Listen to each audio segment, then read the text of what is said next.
Pues buenas tardes Blanca, que veo que, bueno, que estás allí. Lo primero, preguntarte, ¿me oyes? Fenomenal.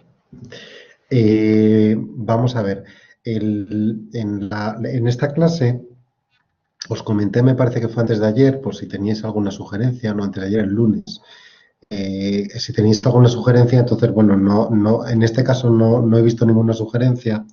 Entonces, bueno, aparte de, bueno, pues si tú tienes cualquier duda o lo que sea, me la planteas y si no es el caso, yo lo que me voy a centrar es cuestiones que no hemos visto y que yo creo que en el caso del IVA, pues siempre veo que hay más problemas, ¿no? Que el alumnado, pues normalmente tiene más problemas y les cuesta un poquito más, ¿vale? Entonces, bueno, pues si en primer lugar, bueno, ya que estás tú, si tienes cualquier cuestión que quieras decir, me la pones, ¿vale? Y la tratamos.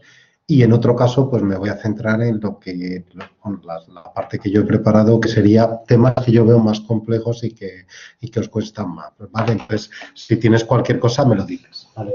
Si hay cualquier tema que tenías pendiente o que quieres que te explique, pues mira, ya que estás, obviamente, pues lo primero, ¿vale? Si no, empezamos la parte que básicamente va a ser, empezaremos con exenciones inmobiliarias, quería tratarlas un poco, la relación con el ITP, que siempre es un poquito complicado, lugar de realización, sujeto pasivo, bueno, 4 o 5 temas que yo creo que son interesantes. ¿Tienes algún tema en concreto que querías plantear o empiezo?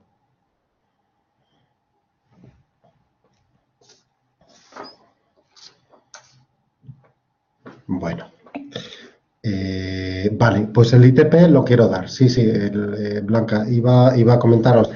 Es de lo que vamos a dar, o sea que estupendo. Bueno, pues vamos a empezar con lo que yo quería empezar la exposición, con lo que sería las exenciones y quería centrarme un poquito en lo que sería, en primer lugar, las exenciones inmobiliarias, ¿vale? Exenciones en el caso de inmuebles. Muy básicamente, ¿vale? Para que nos quede claro. En principio, ¿vale? Las operaciones en el IVA, en el caso de bienes inmuebles, lo primero hay que distinguir cuando están sujetas y cuando están no sujetas. Lo digo porque hay que tener cuidado. Me explico. Y os voy poniendo un pequeño esquema en la pizarra. Eh, en el caso del IVA, ¿vale? Lo importante es quién es el transmitente, el que vende, ¿vale? Si el transmitente es empresario, ¿vale? Si es empresario o bien si no es empresario. Si no es empresario, sería siempre no sujeto. Si es empresario, será siempre sujeto. Esto es un apriorismo, ¿vale? O que quería comentarlo al principio por una razón, porque no siempre, en el caso del IVA, empezamos ya, como es segunda transmisión, sujeto y exento, no. Para que algo esté exento, primero tiene que estar sujeto, ¿vale? Lo vamos a ver ahora con el ITP.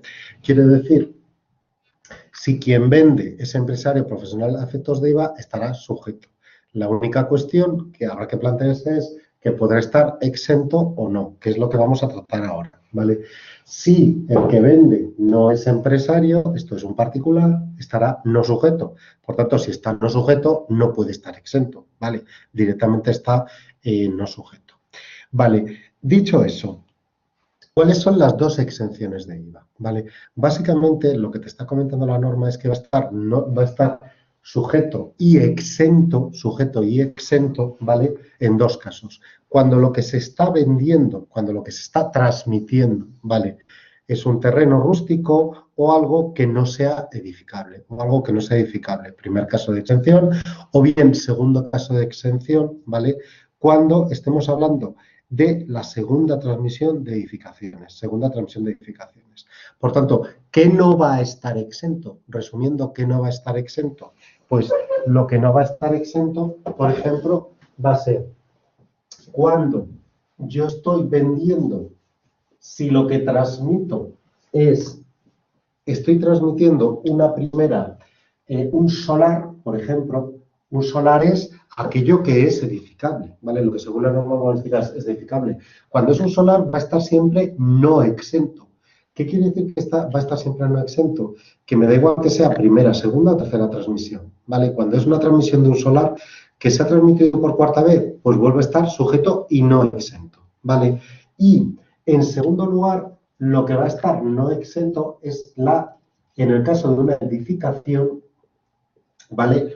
Va a estar no exento la primera transmisión, después de finalizar la edificación o bien después de la rehabilitación, ¿vale? Vamos a ver, Blanca, me preguntas, ¿la segunda venta de una vivienda estaría exenta? En principio, sí, está sujeta y exenta. Solo un matiz, y te voy a explicar. La primera, ¿vale? Claro, la primera, cuando se acabó esa vivienda, ¿vale? Se acabó la vivienda, nada más terminarla, hubo una primera transmisión, ¿vale? Que sería del promotor, ¿vale? A quien sea, a este adquirente. Esa primera transmisión es sujeta y no exenta, que es lo que estamos tratando ahora. Pero ¿qué ocurre? El adquirente luego hace una segunda transmisión, ¿vale? A un segundo adquirente. Pues vamos a ver, me explico. Si este adquirente es empresario profesional a efectos de IVA, por ejemplo, vamos a poner un ejemplo. Este segundo adquirente que lo compró es abogado y ese piso lo ha afectado a su actividad de abogacía, ¿vale? Recibe a sus clientes. Claro, este adquirente es empresario profesional y vende. Como regla general, la segunda transmisión que va a estar en la medida en que este abogado lo ha afectado a su actividad empresarial profesional, va a estar sujeta. Claro, la siguiente pregunta que nos tenemos que plantear es si está exenta o no está exenta. Eso es lo que vamos a comentar ahora mismo y es, cuidado, si estamos hablando de la segunda transmisión de la edificación, pues cuidado, porque a veces podrá estar como regla general estará exenta, pero cuidado, se puede hacer una renuncia a la exención. En función de que se puede renunciar a la exención, tiene que haber dos requisitos. Primero, que quiera renunciar a la exención, ¿vale? Que se quiera renunciar a la exención, hay que decirlo expresamente, si no se dice expresamente, si no se dice expresamente, está exento, ¿vale? Con lo cual, tienes que pronunciarte. Y en segundo lugar, que el adquirente tiene que ser empresario profesional que se puede deducir total o parcialmente este IVA soportado, ¿vale? Entonces, va a depender del segundo adquirente. Si el segundo adquirente, pongamos que es una persona física que no es empresario profesional, que quiere ese piso para utilizarlo como vivienda, entonces no hay posibilidad de renuncia. Por tanto, la segunda sería sujeta y no exenta. Perdón, sujeta y exenta, esta transmisión. Ahora bien, si este segundo adquirente es otro abogado, o un dentista, bueno, un dentista no es buen ejemplo, otro abogado o otra persona o otro profesional, otro empresario, que sí se puede deducir, aunque sea parcialmente el IVA, pues en ese caso, aquí pueden renunciar a la exención y por tanto estaría sujeta y no exenta. ¿Vale? Entonces, a la pregunta tuya, ¿estará exenta o no estará exenta? Pues como regla general, como tú bien dices, bueno, como regla general, si quien vive en la vivienda es particular va a estar no sujeta, si quien utiliza la vivienda es empresario profesional, entonces va a estar sujeta y como regla general estará exenta, salvo que se cumplan los requisitos para renunciar a la exención, que básicamente los requisitos para renunciar a la exención son, primero, que opten por esta renuncia y además, para poder optar, el adquirente tiene que tener la posibilidad de deducirse total o parcialmente el IVA soportado, ¿vale? Entonces, esa sería lo que comentas. Por tanto, bueno, pues ya hemos visto entonces que cómo se puede renunciar a la exención y simplemente hay un detalle. Lo normal que será si se puede renunciar a la exención o no. Pues hombre, lo normal es que sí, ¿vale? Lo normal sería que se renuncie a la exención. ¿Por qué? Porque para renunciar a estas exenciones inmobiliarias El requisito es que el que adquiere tiene que tener derecho a la deducción del IVA soportada, ¿vale? Total o parcial. Entonces, pongamos que este segundo adquirente es pues otro abogado o es otro empresario.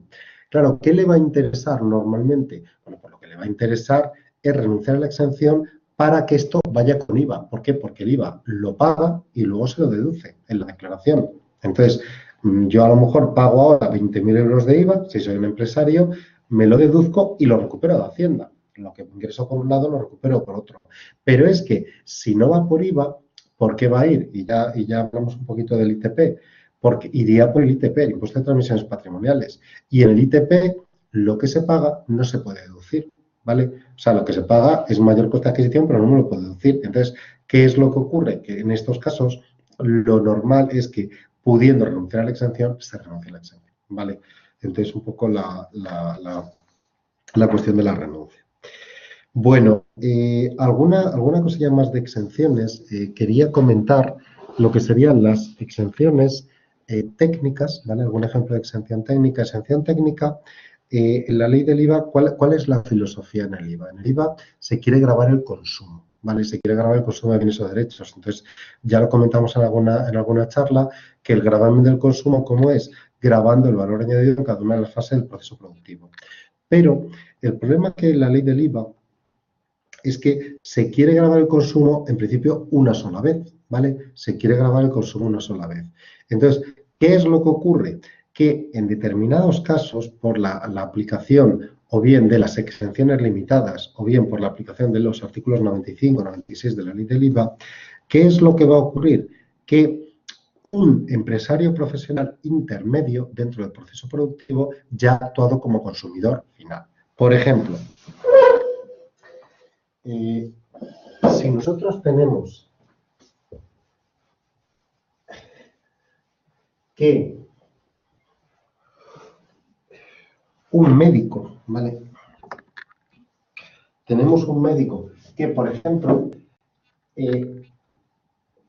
un comerciante, ¿vale? Ha vendido un mobiliario a un médico.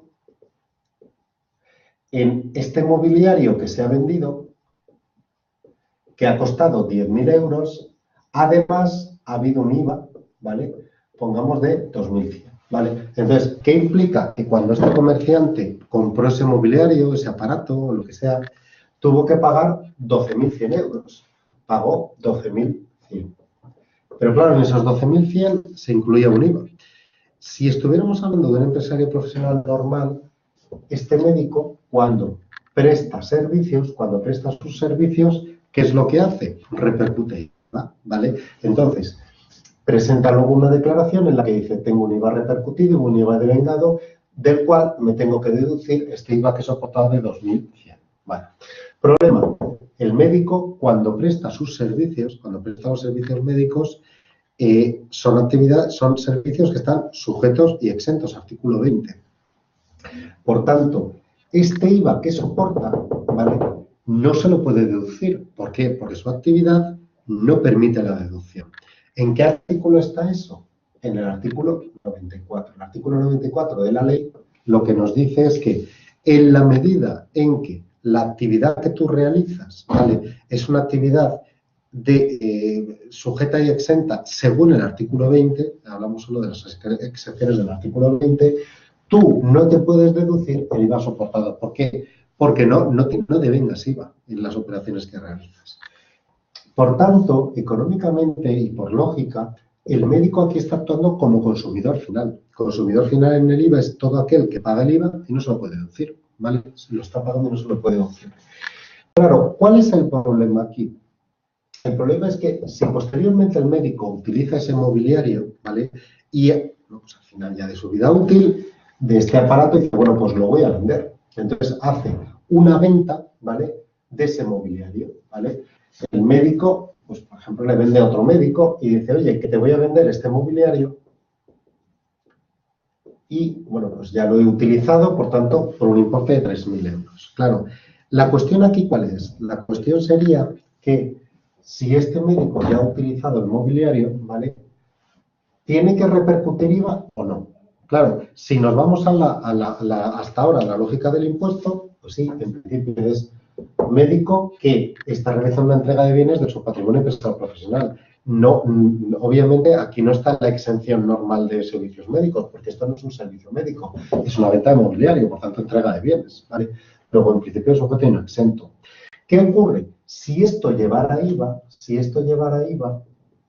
y por ejemplo, quien adquiere este mobiliario es otro médico o bien un particular, me da igual, fijaos que llevaría, por ejemplo, un IVA de 900 euros, más o menos, ¿vale? Pero el mismo aparato ha devengado dos IVAs, ¿vale? Que además nadie se va a poder deducir por esos IVAs, ¿vale? ¿Por qué? Porque este médico pagó los 2.100 y no se los pudo deducir y ahora el siguiente médico paga 900 y tampoco se los puede deducir. Está habiendo un doble gravamen, ¿vale? Está habiendo un doble gravamen sobre un mismo bien, ¿vale? Y ya ha habido alguien que ha actuado como consumidor final, que es lo que ocurre con las excepciones del artículo 20, ¿vale? Y aquí está volviendo a actuar como consumidor final, ¿vale? Sea ese médico que lo pague o sea ese particular. Bueno, pues lo que nos está diciendo este apartado del artículo 20, estas exenciones técnicas, es, ojo, en la medida en que este señor, cuando adquirió este bien, no se ha podido deducir este IVA por artículo 94, artículo 95 o bien artículo 96, 94 es el que te habla de las exenciones limitadas del artículo 20, 95 para, en función de a qué afectes esos bienes o derechos, y 96 te excluye objetivamente de la deducción. Pero bueno, en la medida que tú no te hayas podido deducir el IVA, en virtud de cualquiera de esos tres artículos, cuando vendas ese bien que no te has podido deducir el IVA, ¿vale? Por alguno de esos tres artículos, esto está exento, ¿vale? Por la exención técnica, que es la que estamos tratando, ¿vale? Son las que estamos tratando. Entonces, lo que quiero que veáis es eso, es la lógica. Si algo, un bien, la entrega de un bien ha estado sujeta, no te lo has podido deducir, ¿vale? Un bien que tú adquiriste no te has podido deducir. ¿Qué es lo que ocurre? Cuando luego entregues ese bien, ¿vale? Hay una exención técnica, ¿vale? Con los requisitos que estamos viendo aquí, ¿vale? Y por tanto se evita la doble imposición. ¿Por qué? Porque ya ha actuado alguien como consumidor final, por tanto ya no tiene sentido, ¿vale? No, Blanca, bien visto, pero no. Me explico. Lo venda a quien lo venda, a quien lo venda, va a estar sujeto y exento. ¿Por qué? Porque ya ha actuado como consumidor final, ¿vale? Ya el médico ha sido consumidor final. Y la norma además no te está contemplando la posibilidad de que sea en función del adquirente, ¿vale? Entonces, ya esto sale de fuera del circuito de IVA, ¿vale? Piensa una cosa también. Imagínate que ese médico lo vende a un empresario normal. Claro, si ese empresario normal es comerciante, al fin y al cabo, por la lógica del IVA, acabará vendiéndolo o es muy posible que se lo acabe vendiendo a otro particular, a otro médico, etcétera, ¿vale? Entonces, claro, si lo volvemos a meter en el circuito de IVA, ¿vale? Muy posiblemente hay un IVA soportado que a lo mejor nadie pueda deducirse, ¿vale? Al final. Entonces, no, aquí ya se entiende que son operaciones, ¿vale? Que ya, como no te las puedes deducir, ya no hay IVA, ¿vale? Entonces, no la habría. Vamos a hacer otra cosa y si no tenéis más cuestiones, quería introducir un poco brevemente lo que serían las exenciones exportaciones, exención de entrega intracomunitaria de bienes, ¿vale? Y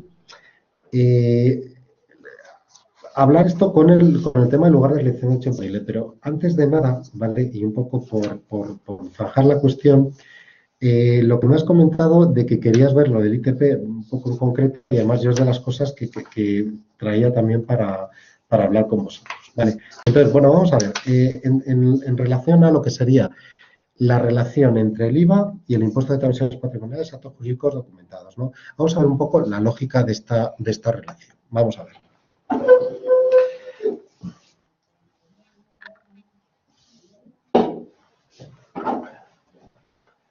En el caso del IVA, ¿vale? El IVA y este impuesto, hay que tener en cuenta que dentro del impuesto de transmisiones patrimoniales y actos jurídicos documentados, ¿vale? Hay tres modalidades, ¿vale? TPO, OS y AJD, ¿vale? Transmisiones patrimoniales onerosas, operaciones societarias y actos jurídicos documentados. Bueno, este es compatible con IVA, ¿vale? Esto es compatible con IVA y esto es incompatible. Vamos a ver un ejemplo de cada una de las tres. Vamos a ver. Operaciones societarias. Vale, en operaciones societarias es perfectamente compatible que en el caso, por ejemplo, de una liquidación de una sociedad, ¿vale? O una disolución de una sociedad, hay un gravamen que en operaciones societarias, o puede haber un gravamen en operaciones societarias. Pues ese gravamen es perfectamente compatible con el hecho de que si una sociedad que se está liquidando los bienes de su patrimonio empresarial o profesional los transmite, es una operación sujeta a IVA, ¿vale? Porque es bienes que forman parte del patrimonio empresarial profesional que son objeto de entrega por este empresario profesional. Por tanto, es una operación sujeta a IVA. Y además esa operación, en la medida que es una liquidación de una sociedad, también está sujeta a operaciones societarias. Como es compatible, se devengan las dos operaciones, se devengan los dos tributos, operaciones societarias y adicionalmente IVA. No hay problema. Actos jurídicos documentados. Actos jurídicos documentados, pues el caso más típico es si alguien compra un inmueble o si se transmite un inmueble y, por ejemplo, estamos hablando de la primera transmisión de un inmueble, ¿vale? La primera transmisión de un inmueble está sujeta a IVA, ¿vale? Es una operación sujeta y no exenta de IVA. Esto es, se acaba de edificar el inmueble y hay que pagar ese IVA, ¿vale? Y además, ¿qué es lo que voy a tener que pagar? Como yo tengo que hacer un documento notarial que refleja esa transmisión, esa compraventa normalmente, además de ese IVA que voy a tener que pagar, cuando yo voy al notario, tengo que pagar actos jurídicos documentados cuota variable, ¿vale? Es perfectamente, de hecho, pagar las dos cosas. Normalmente se suele esto encuadrar cuando se paga como gastos del notario. Bueno, pues realmente una parte no es que se lo quede el notario, es que tú estás pagando actos jurídicos documentados, ¿vale? Perfectamente compatible. De hecho, lo normal es que cuando tú adquieras un inmueble y esa adquisición vaya sujeta a IVA, además tengas que pagar actos jurídicos documentados, ¿vale? Sin ningún problema. ¿Qué es totalmente incompatible? Estas dos. Transmisiones patrimoniales onerosas e IVA. ¿Qué quiere decir? Lo que nunca puede ocurrir, ¿vale? Lo que nunca puede ocurrir, y eso lo tenemos que tener muy claro, es que la misma transacción, ¿vale? Por la misma transacción, la misma compraventa o transmisión de un bien inmueble, que haya que pagar los dos impuestos, ¿vale? O uno u otro, o uno u otro, ¿vale? O sea, nunca puede haber TPO y además IVA, jamás, ¿vale? O TPO o IVA, ¿vale? Eso es lo que es una regla sagrada. Entonces, muy básicamente, vamos a ver, analizando qué es lo que nos interesa, la relación entre el IVA y TPO, ¿vale? Aquí lo importante en general va a ser, ojo, si esto está sujeto a IVA o no. O sea, como regla general, la pista nos lo va a dar el IVA, ¿vale? El IVA es el que nos va a decir, ojo, si está sujeto o si no está sujeto. Entonces, vamos a ver. Si una transmisión, ¿vale? Si algo está no sujeto a IVA, cuidado, no estoy hablando de exento, estoy hablando de no sujeto. Si algo está no sujeto a IVA, ¿de acuerdo? En TPO podrá estar sujeto. Ojo, no es obligatorio, ¿vale? No toda transacción que está no sujeta a IVA va a estar sujeta a TPO. Pero bueno, podrá estar perfectamente sujeto a TPO, ¿vale? No es, TPO no entra en este programa, con lo cual tampoco tenemos que entrar en complejidad de este impuesto. Cuidado, como regla general, si algo está sujeto a IVA, como regla general, ¿vale? Regla general, estará no sujeto a TPO, ¿vale? Esa es la regla general, ¿de acuerdo? ¿Dónde estaría la excepción, ¿vale? ¿Dónde estaría la excepción? En el caso de bienes inmuebles. Ahora vemos un ejemplo de cada caso. En el caso de bienes inmuebles, puede haber los casos en los cuales esté sujeto y exento, ¿vale? ¿vale? En estos casos estará sujeto o podrá estar sujeto a TPO. Vamos a ver, recapitulando. Como regla general, lo que está no sujeto a IVA, ¿vale? ¿Cuál es el caso típico de no sujeción? Porque quien transmite no es empresario profesional o no es un bien de su patrimonio empresario profesional. Lo normal es que esté sujeto a TPO, ¿vale? No hay ningún problema. Esto es particular que vende un coche, ¿vale? Si yo soy particular y vendo un coche, está no sujeto a IVA, no es yo soy un particular y, por tanto, en principio está sujeto a TPO. Ahora bien, si esto está sujeto a IVA, como regla general, va a estar no sujeto a TPO. Vamos a ver, en un ejemplo como el anterior, si quien vende el coche es un empresario profesional, ¿vale? Aunque sea un médico, ¿vale? Aunque sea un médico, como regla general, ¿vale? Va a estar sujeto a IVA, ¿vale? Lo que pasa es que, por ejemplo, en el caso del médico, pues con alta probabilidad va a estar exento. Pero en la medida en que estaba sujeto a IVA, va a estar no sujeto a TPO. No hay problema, ¿vale? Ha estado sujeto a IVA, me da igual exento o no, por tanto, no sujeto a TPO. ¿Dónde está el problema? En el caso de los bienes inmuebles, ¿vale? En el caso de los bienes inmuebles, te dice la norma, vamos a ver. En general, tiene que haber uno de los dos tributos, ¿vale? Lo que os estoy diciendo tiene excepciones, ¿vale? Pero vamos a ir a la idea general. Entonces, en aquellos casos en los cuales va a estar exento por aplicación de qué? De estas exenciones inmobiliarias, que son las que acabamos de ver, ¿vale? Cuando está exento por estas exenciones, ¿vale? Podrá estar sujeto a TPO, ¿vale? Quiere decir, si, por ejemplo, estamos hablando de que una empresa está vendiendo un inmueble y es una segunda, una tercera transmisión, ¿vale? Está vendiendo un piso y en el caso que decíamos inicial, por ejemplo, es un abogado que utiliza un piso como despacho profesional y luego se lo va a vender, ¿vale? A un particular. Esa venta del piso que estará, según la ley del IVA, estará sujeta, porque la vende un abogado, pero está exenta porque es segunda transmisión. No se puede renunciar a la exención. ¿Por qué? Porque el adquirente es un particular, luego no hay posibilidad de renuncia. Entonces, está sujeto y exento, pero aún así estará con toda probabilidad sujeto a TPO. ¿Vale? Esa sería la relación entre los dos impuestos. ¿Vale? No sé si os ha quedado claro. Vale.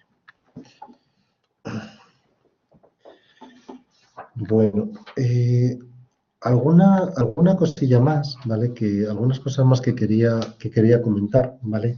Es una incorporación que se ha hecho del tema, una ampliación que se ha hecho del tema, y es por el tema del lugar de realización del hecho imponible, ¿vale? ¿Cuál es el lugar de realización del hecho imponible? Esto es, en el IVA es muy importante en el IVA, en todos los impuestos es muy importante dónde se realiza el hecho imponible, porque en función de dónde se realiza, se entiende que está sujeta a la operación y que ha nacido o bien que no ha nacido la operación. Vamos a ver. En principio en el IVA y como reglas básicas te dice, vamos a ver, cuando estamos hablando de entregas de bienes, ¿dónde se entiende realizar el hecho imponible? Bueno, pues en la ley del IVA te dice, hombre, si es un bien inmueble, ¿dónde está el inmueble? Esto es, si se está vendiendo un inmueble sito en España, ¿vale? O sito mejor que en España, lo más correcto es decir territorio de aplicación de impuestos, ¿no? Por ejemplo, en Cáceres, ¿vale?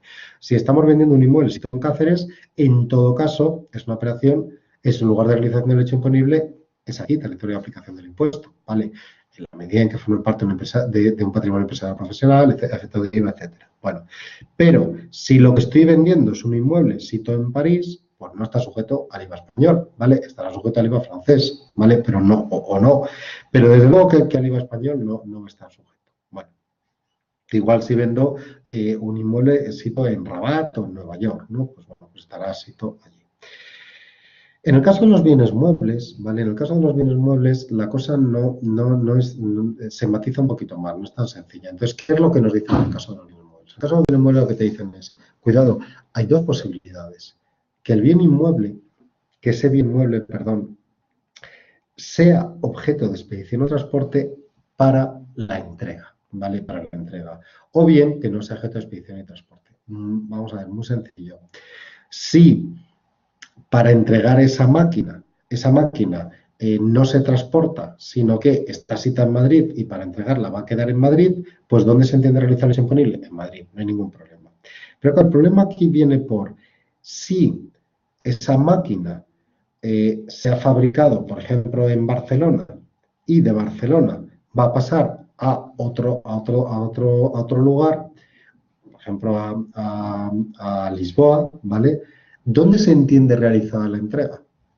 ¿En Barcelona o en Lisboa? Vale. Cuidado, a estos efectos del lugar de realización del hecho imponible, a nosotros nos da igual cuáles sean las cláusulas que hayan pactado entre ellos, si es una cláusula FOF, es una cláusula CIF o cualquier otra cláusula intermedia. No es relevante en esta cuestión. Aquí lo relevante va a ser lo que nos dice la ley del IVA. La ley del IVA nos dice, cuidado, cuando ese bien para la entrega tiene que ser objeto de transporte, se entiende realizar el hecho imponible en el lugar de inicio, expedición o transporte. Me da igual, ¿vale? Si las cláusulas de entrega es una cláusula CIF, que la entrega se entiende realizada cuando llega al almacén del destinatario, cuando llega a un punto intermedio, no, da igual. Dice, cuando para la entrega los bienes tienen que ser objeto de transporte, se entiende siempre localizados en el lugar de inicio de expedición de transporte, con independencia de las condiciones de la entrega y cuidado te dice, y con independencia de si el transporte se realiza por el que transmite, por el que adquiere o por un tercero en nombre y por cuenta de cualquiera de los anteriores, por un transportista. Me da igual, ¿vale? ¿Por qué? ¿Por qué nos dice esto la ley del IVA? Pues claro, la lógica aquí es para gravar en todo caso y entender sujetas en territorio de aplicación del impuesto las exportaciones, que sería el artículo 21, ¿vale? En el artículo 21, en el caso de las exportaciones, ¿vale? Sí, yo tengo que transmitir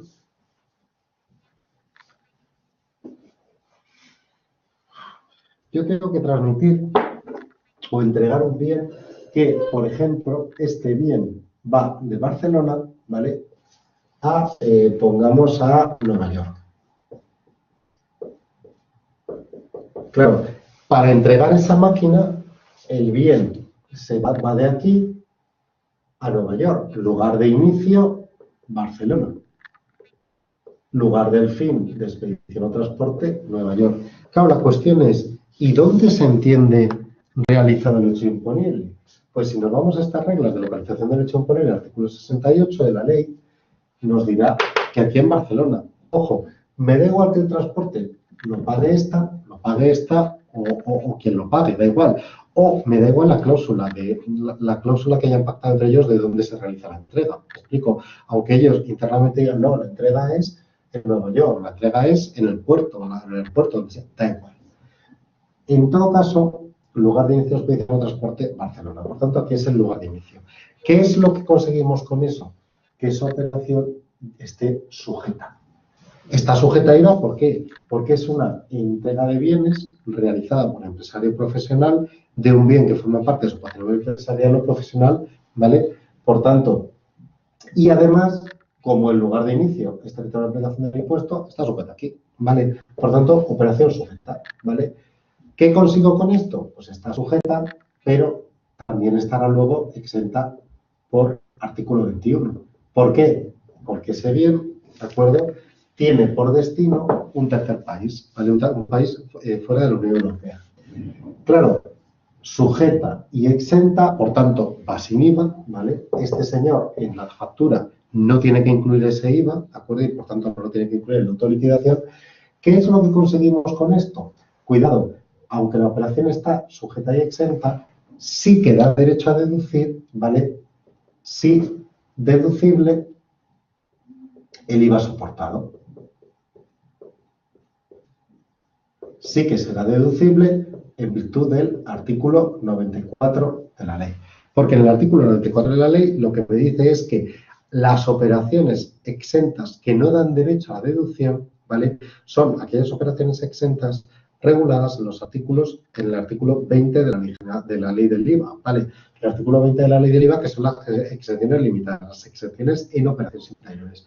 Pero sí que dan derecho a deducir las exenciones de artículos 21, 22, 23, 24 y 25, como es esta, ¿vale? Entonces, para este esquema es para, entre otras cosas, para lo que queremos que esta operación se entienda realizada en territorio de aplicación del impuesto, ¿vale? Entonces, esa sería la cuestión. Cuidado, la operación inversa, ¿vale? Y es, si un bien sale de Nueva York y va a Barcelona, ¿vale?, ¿qué es lo que ocurriría en territorio de aplicación del impuesto? Que se consideraría como una importación de bienes. Sí que va a estar sujeta, ¿vale? Sí que va a estar sujeta, pero como importación de bienes, no por operaciones interiores, que es lo que nos entra en el programa. Es una importación de bienes normal y corriente, y en la aduana, cuando llega aquí a la aduana y sale de la aduana el bien, es cuando se va a producir el devengo de esa operación, ¿vale? Entonces, así es como quedarían las operaciones de exteriores de compra y venta. Cuidado, según la regla de operaciones interiores, obviamente, si sale de Nueva York a Barcelona, no se produce el devengo por esta norma. Por eso es por lo que por esta norma, porque el lugar de inicio de expedición o transporte es Nueva York. Por eso está la otra norma. Dicen, cuidado, en el caso de las importaciones, se devengará al mismo tiempo que la deuda aduanera, ¿vale? O en general, bueno, que hay alguna excepción, pero bueno, en general va a ser junto con la deuda aduanera, ¿vale?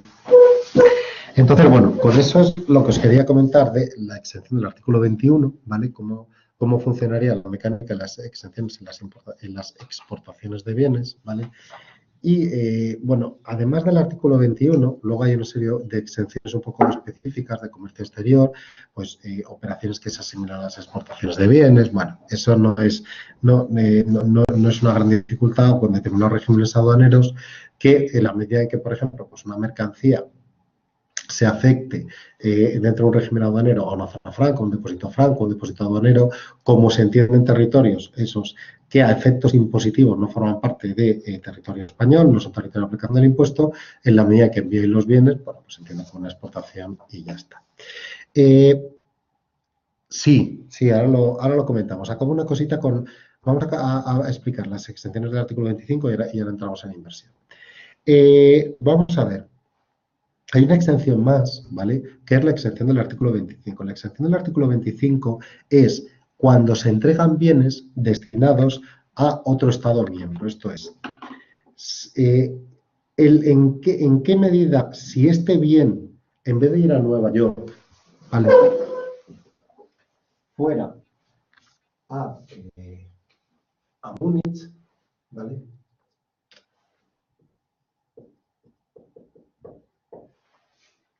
¿cómo queda la operación? Vamos a ver. Pues si el bien va de Barcelona a Múnich, ¿vale? La misma regla que hemos visto antes se vuelve a aplicar aquí. ¿Cuál es el lugar de inicio de expedición o transporte? El lugar de inicio de expedición o transporte es Barcelona, ¿vale? Por tanto, operación sujeta aquí, ¿vale? Claro, el único matiz es la exención del artículo 25, que es la que tenemos ahora, no es exactamente igual a la del artículo 21, ¿vale? Para el artículo 21 te dice que va a estar exenta las exportaciones en la medida que un bien salga de Unión Aduanera, ¿vale? De la Unión Aduanera, esto es de la Unión Europea, digamos simplificando, se produce la exención del artículo 21. Da igual quién sea el adquirente, ¿me explico? Da igual que esa máquina, en el caso de Nueva York, vaya un empresario de Nueva York o vaya un particular de Nueva York. En todo caso, es una operación va sin IVA. Es operación sujeta y exenta porque sale por la aduana. Pero, si el destino es Múnich, ¿vale?, para que se produzca la exención del artículo 25, requisito imprescindible es que en Múnich, según la norma alemana, que va a ser igual que la española, o prácticamente igual que la española, esto constituye una adquisición intracomunitaria de bienes. Para que esto constituya una adquisición intracomunitaria de bienes, en general, el requisito es que el destinatario, esto es, el adquirente, sea empresario profesional en Alemania, ¿vale? Entonces, si esto ahí constituye adquisición intracomunitaria de bienes, es cuando va a estar exenta según el artículo 25, ¿vale? Pero si esto no es aquí adquisición intracomunitaria de bienes, esta no va a estar exenta. ¿Cuál es la diferencia con el caso de Nueva York? Pues la diferencia será que si yo lo envío a Múnich, un aparato, una máquina, lo que sea, y el adquirente pues no es empresario profesional a estos efectos y por tanto, por ejemplo, es un particular, ¿vale? En la medida en que Múnich, al ser particular, no va a ser adquisición intracomunitaria de bienes, esto no va a estar exento. Conclusión, que llevará IVA española. Entonces, si enviamos una mercancía de aquí a un particular alemán, ¿vale?, como ese particular alemán no hará adquisición intracomunitaria de bienes, ese particular alemán le va a llegar una mercancía, ¿vale? Con una factura, con el coste del bien, el precio del bien y además el IVA español que va a tener que pagar, ¿vale? Entonces, lo que os digo, no es exactamente igual el 25 que el 21, ¿vale?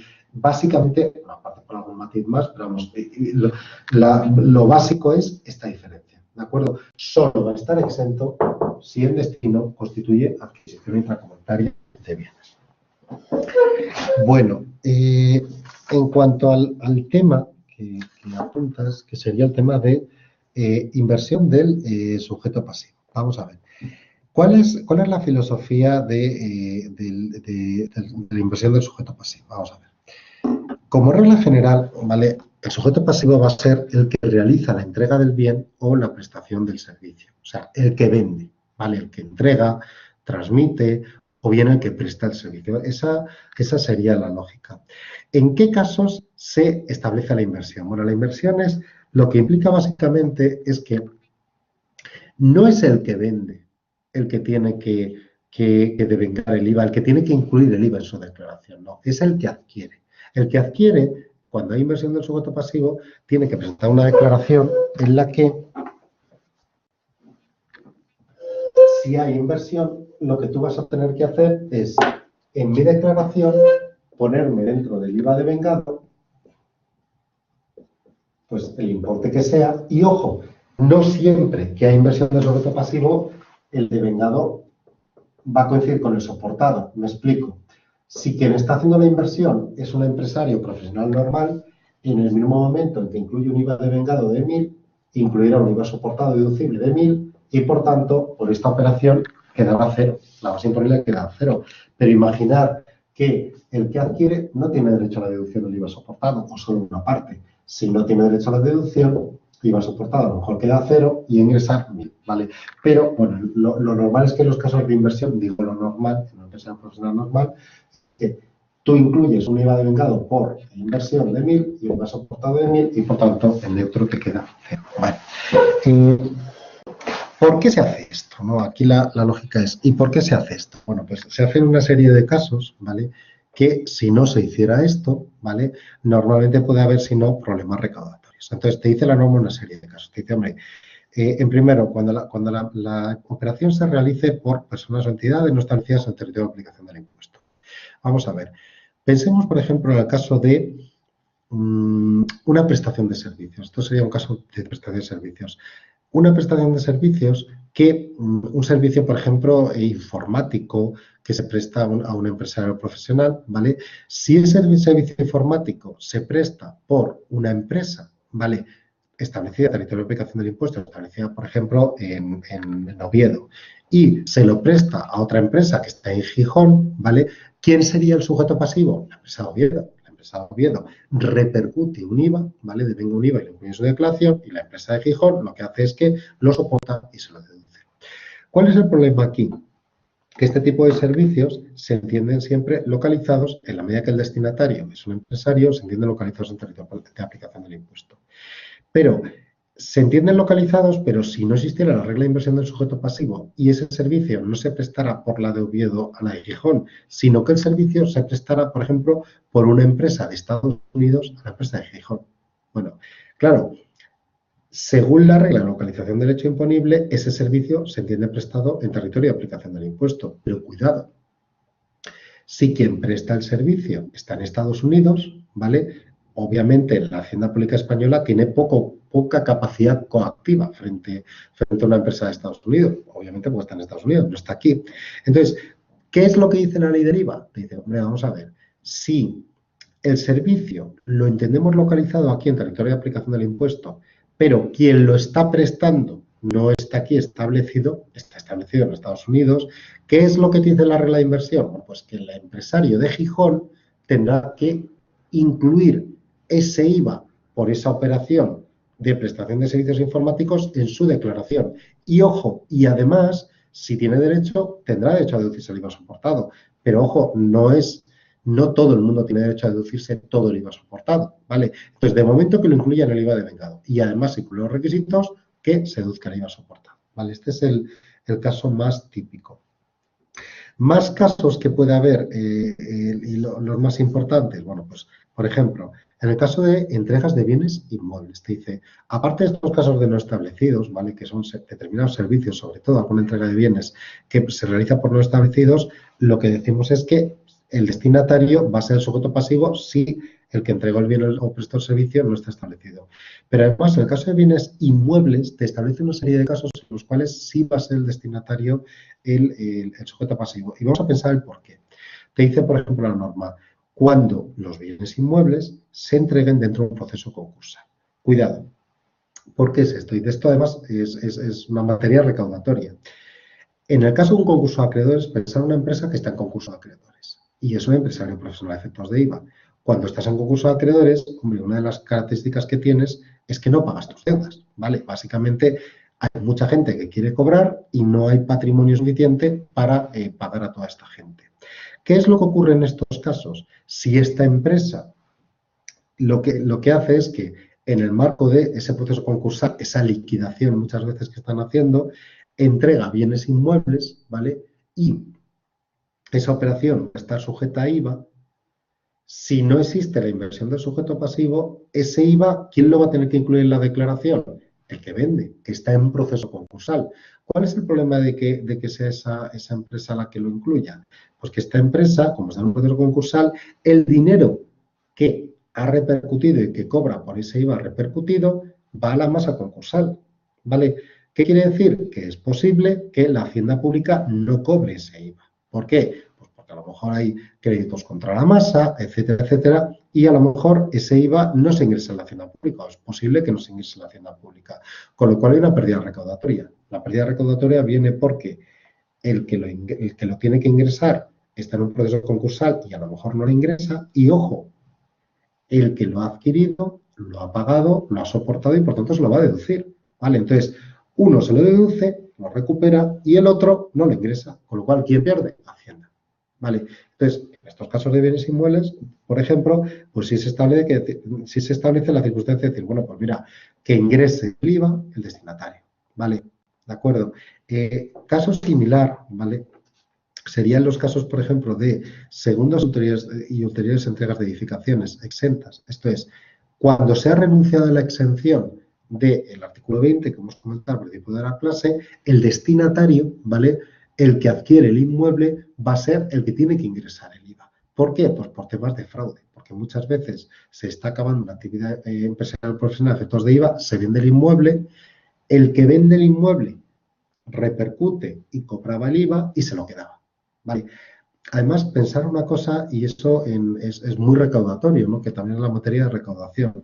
Normalmente lo que interesa siempre es que la deuda esté donde está el patrimonio, ¿vale? ¿Qué es lo que ocurre? El que ha vendido el inmueble muchas veces ya no tiene un patrimonio empresarial porque ha vendido el inmueble, su mayor activo posiblemente lo haya vendido. Sin embargo, ¿quién tiene un bien que es fácil de embargar o que es de una embargabilidad bastante razonable? El adquirente, ¿vale? Entonces, ¿qué es lo que estamos consiguiendo aquí? Si hay inversión del sujeto pasivo, el IVA, quien lo tiene que incluir en la declaración y quien tiene que ingresarlo es el adquirente, ¿vale? Por tanto, como el adquirente tiene que incluir ese IVA, ¿vale? Y además, ese es el que tiene ahora mismo el inmueble. Si no lo hace o lo hace incorrectamente, se puede embargar el inmueble, ¿vale? En el otro caso, ¿qué ocurre? Pues si el vendedor renuncia a la exención, cobra el IVA y no lo ingresa, en muchos casos no se podrá cobrar ese IVA a efecto de recaudación. ¿Por qué? Pues porque o ha desaparecido o va a haber problemas de cobro, ¿vale? Y además no hay ningún activo que embargar. O en muchos casos no habrá activo porque su principal activo es el inmueble, ¿vale? Entonces, bueno, pues este sería el caso muy típico. Y otro caso bastante típico también de inversión, que es un poco similar a este, es, te dice, cuando la entrega de ese bien inmueble se deriva de una ejecución de una garantía, ojo, también va a haber inversión del sujeto pasivo. ¿Por qué? ¿Por qué va a haber inversión del sujeto pasivo? Pues un caso similar. Imaginar que nosotros estamos realizando, bueno, pues estamos ejecutando una hipoteca, ejecutando un derecho real de hipoteca. Si se está ejecutando un derecho real de hipoteca, ¿vale?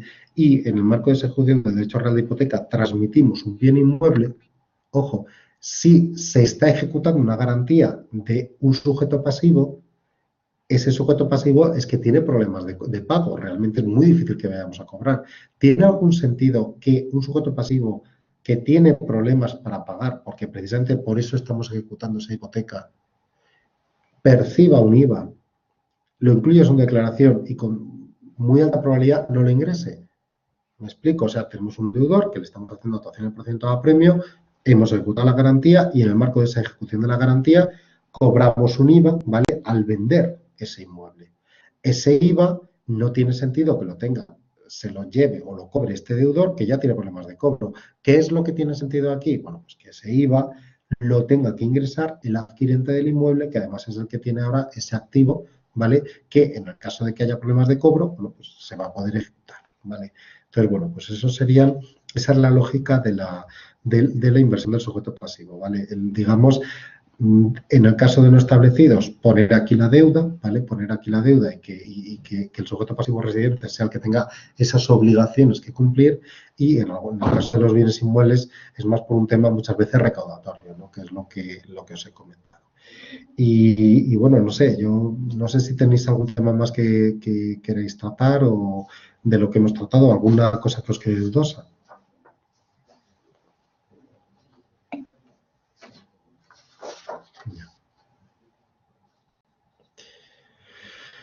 Bueno, pues nada, pues es un placer, ¿vale? Es un placer el charlar y estar aquí. Bueno, que como siempre, cualquier cuestión que os quede dudosa o cualquier cuestión que no hayáis visto suficientemente clara en la exposición, pues nada, pues me lo contáis. Y muchas gracias, bueno, tanto Laura y sobre todo Blanca, que habéis venido y que, bueno, pues habéis participado, ¿vale? Que siempre es más interesante para mí también bueno, pues, tener una comunicación, ¿no? Y que esto sea una clase, prácticamente como una clase presencial, ¿vale? Así que nada, bueno, pues muchísimas gracias y ya nos vemos más adelante, ¿vale? Ya con el nuevo cronograma, ¿de acuerdo? Venga, muchas gracias.